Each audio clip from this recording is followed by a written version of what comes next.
Mi padre se fue a Francia, que se ve que estaba entonces de moda, que se encontraban algunos intelectuales y no estaban casados aún, mis padres. Y le dijo a mi madre, dice, que se iba a Francia por ese motivo, ¿no? Y dice, pero yo volveré aquí a San Adrián a casarme contigo. Así que mi madre pues empezó a hacer puntillas con bolillos y todo, a prepararse el ajuar, y tardó 7 años en volver. Al final pues sí, volvió para casarse con ella en San Adrián, pero él, claro, 7 años que apenas tenían relación, y mi madre esperándolo. Él venía con una maleta que pesaba, que para qué. Y mi madre, más contenta, dice, bueno, 7 años, ¿qué regalos me traerá, no? Y llega ella más impaciente para que abriese su maleta. Y abre la maleta, hace así, y empiezan a salir libros. Lo que hizo en Francia es expandir sus ideas políticas de republicano. Entonces aún no era mucho esto de la izquierda y la derecha, pero llega de allí y ¿a dónde duermes y a dónde vas? Porque aquello de estar juntos ni hablar. Mi madre ya tenía 3 hermanos, todos chicos, así que mis abuelos, sobre todo la abuela, se encontró ahí con 3 hijos, y mi padre 4 hombres y el marido 5 hombres en casa. Que por cierto, mi abuelo Antonio Pardos Vicente, él también llevaba las obras públicas. Cuando hicieron los primeros, no sé si el puente o algo de lo primero que se hacía, que ya no era todo campos, se casaron y se quedaron a vivir en San Adrián. Él siempre estuvo implicado porque él estaba en el sindicato de la CNT antes de la guerra. Ya tenía ese cargo en el ayuntamiento, concejal de cultura. Luego ya en la guerra ya también fue juez popular y secretario de la CNT, de la Confederación Nacional del Trabajo. Se ocupaba de las actuaciones y de todo para entretenernos, y sobre todo en los tiempos difíciles. Se hacía de cuando en cuando cualquier cosa para distraer, porque ya aún recuerdo que en plena actuación tuvimos que salir todos corriendo por el bombardeo. Había un refugio fuera, pero tenías que salir y correr hacia el refugio. Y como mi padre no estaba casi nunca en casa, porque estaba con los políticos, pues mi madre tenía que correr con nosotros 3. Entonces, y allí en el piso en San Adrián había una sastrería y que tenía sótano. Íbamos a parar allí en el sótano. Creo que el edificio aún existe porque era moderno para aquellos tiempos. Había bañera y todo. Y era de la calle principal de aquí de San Adrián. Se llamaba la Casa Freshinet, la finca. Si había un bombardeo no serviría de nada, pero bueno, en eso no pensabas, nada más que te bajabas al refugio.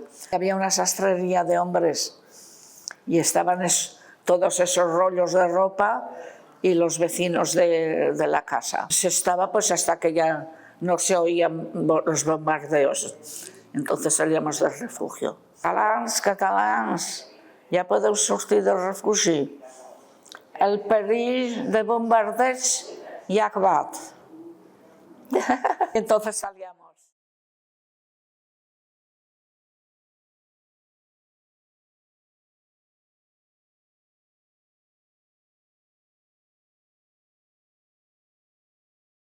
Estábamos en las colonias de Granollers y de Granollers había que salir y volver a Barcelona era un riesgo. Entonces se llevaban los niños a Rusia. Vino un camión y se llevaba a los niños a Rusia. Dicen, pero primero tenían que pasar por Francia. Y entonces mi madre supo eso y dijo, oye, pues yo también me voy a Francia y ahí me encuentro yo con los niños y con el marido que se había ido. Era uno de San Adrián y dice que se subieran al carro que él se iba a Francia. Y entonces salió ella con mi hermano, que tenía 5 años mi hermano. Y entonces en el camino iba un carro tapado y el de mi madre estaba destapado y el del tapado, Julia, Julia, danos al chiquillo. Estaba casi moribundo de fiebre. Y entonces pasaron a mi hermano al carro de detrás.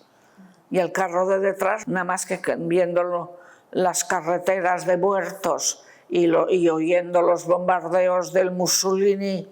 Mussolini ayudaba a Franco desde el mar, con un barco lleno que se les llamaba los camisas negras. Dice, a mí que me hagan lo que quieran de mí, pero yo no quiero ser responsable de todos estos que venís en el carro. Dio media vuelta y se volvió a San Adrián. Porque dijo, a mí que me hagan lo que quieran, pero yo responsable de estas mujeres y niños no. No es que eran muy abundantes los niños, pero había alguno y uno de ellos era mi hermano. Nos quedamos solos en San Adrián con los abuelos y es cuando mi hermana, que tenía 10 años, es la que entró en contacto con la familia de Zaragoza, porque Zaragoza era de los nacionales, que se le llamaba. Y entonces ella se puso en contacto y nos vinieron a buscar. Y un tío mío, que aún vino de soldado, de militar, y se nos llevó a Zaragoza. Mi madre estaba en Francia y mi padre, y no estaban juntos. No estaban juntos porque mi padre estaba en la parte alemana y mi madre pues estaba de cocinera en el consulado del Uruguay. Yo en Zaragoza pues estuvimos, yo tenía de 8 a 13 años, 5 años. En Zaragoza estábamos muy bien, fuimos al colegio porque el abuelito había tenido un cargo en los ferroviarios del norte. Estábamos en Zaragoza y mi madre volvió de Francia. Estaba de cocinera en el cónsul del Uruguay en Marsella. Y resulta que el cónsul, pues entonces era la Segunda Guerra Mundial. El cónsul se volvía para al Uruguay y le dijo a mi madre, si quieres la podemos dejar en España, y ella lo aceptó. Y entonces pasaron por Zaragoza y la dejaron en Zaragoza. Nos cogió a los 3 que estábamos allí y se nos trajo a San Adrián, que estaban los abuelos. Y entonces estuvimos con los abuelos. Otra vez todo había cambiado. Era después de la guerra. Yo me apunté a la Falange, claro, a la sección femenina, y a los coros y danzas, y a bailar sardanas. Es una edad que te adaptas a todo. Y trabajando y estudiando la escuela, no paraba. Era hasta los 14. Pero yo tuve suerte, mi maestra se llamaba María Bonet, que me cogió y allí me quedé hasta los 16. Trabajaba en una tienda que se llamaba La Perla, que hacían morcillas, las mejores morcillas de San Adrián. La casa era de ellos, toda la finca, un piso o dos no más, y la hacían allí. Así que yo empecé, y con mi hermano venía también a pelar cebollas para las morcillas de cebolla, porque había hasta cola. Allí sí, la hija sabía escribir y eso, pero los padres eran más bien analfabetos. Pero bueno, se portaron muy bien. Y a mí pues me tenían los sábados y todo, cuando era una fiesta que se llenaba la tienda, pues ahí llamaban a la Julita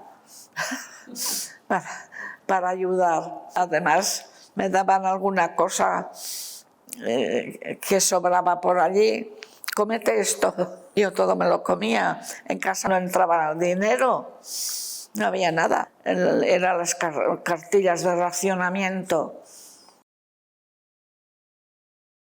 Los años iban pasando y el padre, y es la Segunda Guerra Mundial, y no había ni comunicación con el padre, que él sé que había quedado en Francia, porque no había manera de que tuviéramos un pasaporte para ir a Francia. Éramos menores, la firma del padre. Mi madre necesitaba la firma del marido para tener pasaporte. No había manera. Y el entrar a España mucho menos. Pues hay que solucionar esto. Había una organización en Francia entre políticos en Toulouse que hacía reunir las familias pasando sin pasaporte a Francia, por Andorra, por las montañas, por los Pirineos. Así que el remedio fue ese. Nos pasamos, ya te digo, pues 4 días atravesando. No es que subes arriba de la montaña, pero por la falda de la montaña, la carretera la veías de lejos. No éramos los únicos, porque luego nos encontramos en Perpiñán y habían otros que habían pasado por otro lado, otros por otro lado. Y allí estábamos todos, bueno, pues ya estamos en Francia, cantando el humor negro español. Y es así como pasamos a Francia, y entre todo habían pasado 9 años sin padre. Y mi padre contento, mi padre vino a la frontera de Andorra, y eso, 9 años, nada menos, y así que te quedas así. Le vas a dar un beso a tu padre y parecía un extraño. Y así es como nos encontramos con él. Y nos quedamos en Francia 5 años. Y yo, como no salía de todo el españolismo, pues estaba en la Casa de España, de migrantes, hijos de migrantes, nietos de migrantes, allí todo. Yo haciendo teatro y bailando, y yo qué sé, y allí me salió un novio y me casé y me volví a España.